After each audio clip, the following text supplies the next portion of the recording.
alaikum class 7. Today we are going to study the chapter number 9, dispersion of light. Our first topic of chapter number 9 is refraction.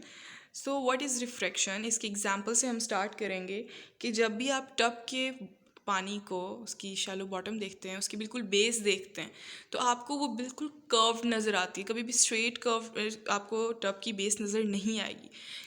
इसकी वजह क्या है? इसकी वजह उसके अलावा आपको रेनबो कलर्स नज़र आते हैं। अदर देन दिस, अगर आप पानी को एक ग्लास लें पानी का और उसमें पेंसिल डिप करते हैं, तो आपको वो पेंसिल थोड़ी सी टेढ़ी नज़र आती है, बजाय ये कि बिल्कुल स्ट्रेट नज़र आए। आपको नज़र आएगा कि थोड़ी सी पेंसिल आपको टेढ़ी नज़र आ रही है। सो ये जो बेंडिंग हो रही है ऑब्जेक्ट्स की, जो बेसिकली एक्चुअल में बेंडिंग नहीं है बल्कि वर्चुअली इमेज ऐसी फॉर्म्ड हो रही है कि वो हमें बेंड लग रहा है, तो ये बेसिकली इस फिनोमिना को हम कहते हैं रिफ्रैक्शन। सो रिफ्रैक्शन क्या है? When light passes from one transparent medium to another, जब लाइट पास होती है एक ट्रांसपेरेंट मीडियम से दूसरे ट्रांसपेरेंट मीडियम में, ऐसा मीडियम जिसमें से हमें चीज़ें आसानी से दिख सकें, it changes its speed and direction, तो उसकी स्पीड और डायरेक्शन दोनों ही चेंज हो जाती है या बेंड हो जाती है। इस बेंडिंग ऑफ लाइट को हम बोलते हैं रिफ्रैक्शन। इससे पहले आप लोगों ने रिफ्लेक्शन किया था और अब आप फिनोमिना पढ़ रहे हैं रिफ्रैक्शन का। सो क्लास, अब इसमें भी वही एक इमेज से मैं आपको समझाऊंगी कि बेसिकली रिफ्रैक्शन अकर कैसे हो रही। तो सबसे पहले लाइट रे जो है वो फॉल की ऑन दी सरफेस। तो लाइट रे जो है वो एयर से आ रही है और उसने सरफेस को फॉल किया, जो बेसिकली ग्लास की यानी कि सॉलिड पर उसने फॉल किया। ये जो लाइट रे फॉल हुई है किसी ऑब्जेक्ट के ऊपर, इसे हम बोलते हैं इंसिडेंट रे। ठीक है जी। देन ये लाइट बजाय ये कि बिल्कुल स्ट्रेट मूव करती, ये बेंड हो गई। देन ये बेंड होकर नीचे मूव की। ये जो बेंडिंग हुई है इसको हम बोल रहे हैं रिफ्रैक्टेड रे। ठीक है जी। इसकी डेफिनेशन आपको पिंक बॉक्स में मिल जाएगी। The ray of light that changes its direction in the other medium. Medium change हुआ है तो इसने अपनी डायरेक्शन को भी चेंज कर दिया। सो अदर देन दिस, आपको नॉर्मल की ये जो आपको इमेजिनरी डॉटेड लाइन नज़र आ रही है नॉर्मल की, व्हाट इज़ नॉर्मल? नॉर्मल क्या है? द एन इमेजिनरी लाइन, वो इमेजिनरी लाइन जो हम परपेंडिकुलरली यानी कि बिल्कुल सीधी हम ड्रॉ करेंगे, परपेंडिकुलरली हम ड्रॉ करते हैं on the surface of the medium where the incident ray fall, जहाँ पर इंसिडेंट रे फॉल की होती है इस पॉइंट के ऊपर हमने एक सीधी इमेजिनरी लाइन ड्रॉ कर देनी है जो बेसिकली इसका नॉर्मल है। ठीक है जी। अब class, incident angle of incidence क्या होता है?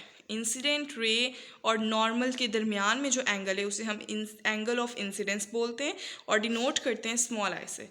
इसी तरह रिफ्रैक्टेड रे और नॉर्मल के दरमियान जो एंगल होता है उसे हम कहते हैं एंगल ऑफ रिफ्रैक्शन और उसे हम डिनोटेड करते हैं स्मॉल आर से।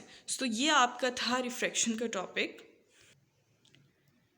सो क्लास, नेक्स्ट टॉपिक हम पढ़ेंगे refraction in different mediums, glass and water. Refraction को हम डिफरेंट मीडियम्स में पढ़ेंगे। तो फर्स्ट हमारे पास केस है वो बेसिकली एयर से इंसिडेंट रे मूव करती हुई वाटर में जो ग्लास में मौजूद है उसमें एंटर हो रही है।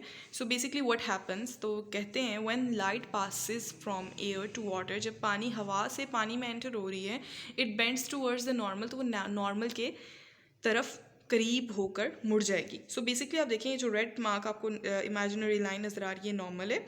तो अब आप देखें ये इंसिडेंट रे फॉल की on the surface and then बजाय ये कि ये मूव करती इस डायरेक्शन में, ये बेंड हुई towards the normal.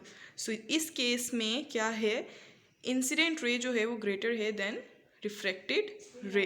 Class, next case है, जो नेक्स्ट केस है हमारा वो है when light passes from water to air. तो पहले हम पढ़ रहे थे एयर से वाटर में लाइट जो है वो ट्रांसफ़र हो रही थी, अब वाटर टू एयर ट्रांसफ़र हो रही है। सो उस वक़्त बेंड हुई थी टूवर्ड्स द नॉर्मल जब एयर से वाटर में था, बट अब वो बेंड होगी अवे फ्रॉम द नॉर्मल। तो इसमें एंगल ऑफ रिफ्रैक्शन जो है वो बेसिकली बड़ा हो गया है then the angle of incidence. तो as you can see in the diagram, तो ये हमारे पास मीडियम्स हैं एयर एंड वाटर। सो हमने इसको ज़रा अपवर्ड डाउनवर्ड इसको ज़रा उल्टा कर दिया।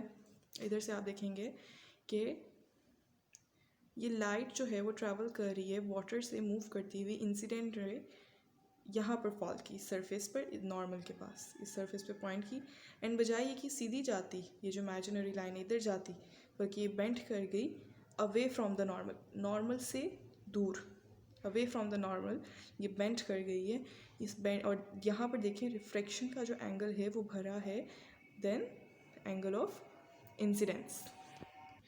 सो जो एंगल ऑफ रिफ्रैक्शन है वो ग्रेटर हो गया एंगल ऑफ इंसिडेंस है, तो वो away from the normal move करेगी जो लाइट होगी। तो दैट्स वाई हमें बेंडिंग नज़र आती है, रिफ्रैक्शन नज़र आता है हमें बहुत सारे ऑब्जेक्ट्स में जब हम किसी चीज़ को दूर से देखते हैं। सो क्लास ये था आपका टॉपिक है। नेक्स्ट हम पढ़ेंगे मिराज।